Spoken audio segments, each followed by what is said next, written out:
মাত্র 5 মাস সময়ের মধ্যে স্বাস্থ্য ও পরিবার কল্যাণ মন্ত্রণালয় যে সমস্ত কর্মসূচি গ্রহণ করেছে, যা তৃণমূল পর্যায় পর্যন্ত জনগণের দৌড় গোড়ায় পৌঁছে দেওয়ার অভিপ্রায় করা হয়েছে। তৃণমূল পর্যায়ে শুনলাম যে কিডনি ডায়ালিসিস সেন্টার, সঙ্গে সঙ্গে শিশু মৃত্যুর হার কমানোর জন্য অ্যাম্বুলেন্স সার্ভিস, তাছাড়া লক্ষাধিক কর্মী নিয়োগের মাধ্যমে স্বাস্থ্য পরিকল্পনা খাতে ব্যাপক উন্নয়ন সাধনের যে প্রচেষ্টা স্বাস্থ্য ও পরিবার কল্যাণ মন্ত্রণালয় নিয়েছে, সেই জন্য এই মন্ত্রণালয়ের মাননীয় মন্ত্রী ও কর্মকর্তাবৃন্দকে জানাই আমি সাধুবাদ।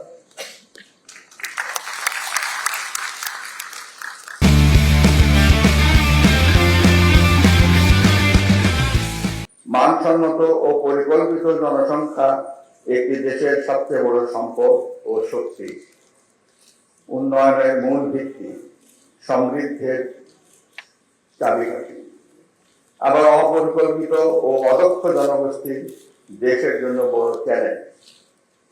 একটি জাতির প্রকৃত শক্তি তার জনসংখ্যার আকারে নয়, বরং এই জনগোষ্ঠীর শিক্ষা, স্বাস্থ্য, দক্ষতা, কর্মসংস্থান ও উৎপাদনশীলতার উপর নির্ভর করে। অন্যদিকে অদক্ষ ও কর্মসংস্থানহীন বাড়তি জনসংখ্যা শিক্ষা, স্বাস্থ্য, আবাসন, শ্রম বাজার, পরিবেশ, সামাজিক নিরাপত্তা এবং সরকারি সেবার উপর অতিরিক্ত চাপ সৃষ্টি করে নতুন নতুন সংকট।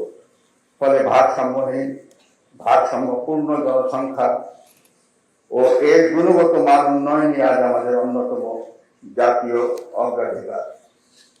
সমাজের সুদীবৃন্দ, স্বাধীনতার পর জনসংখ্যা নিয়ন্ত্রণ, পরিবার পরিকল্পনা ও মানব সম্পদ উন্নয়নে আমাদের যে অভিযাত্রা, তার ভিত্তিপ্রস্তর স্থাপন করেছিলেন শহীদ প্রেসিডেন্ট জিয়াউর রহমান। তার ঘোষিত আর্থসামাজিক মুক্তির 19 দফা কর্মসূচির অন্যতম দফা ছিল জনবিস্ফোরণ রোধ করা। 1976 সালে তার নেতৃত্বে জাতীয় জনসংখ্যা পরিষদ গঠন করা হয়। প্রণীত হয় জনসংখ্যা নীতি। জনসংখ্যা সমস্যার সমাধানে তিনি মানুষের দৌড় গোড়ায় পরিবার পরিকল্পনা সেবা পৌঁছে দেওয়া সহ ব্যাপক কর্মসূচি বাস্তবায়ন করেছিলেন।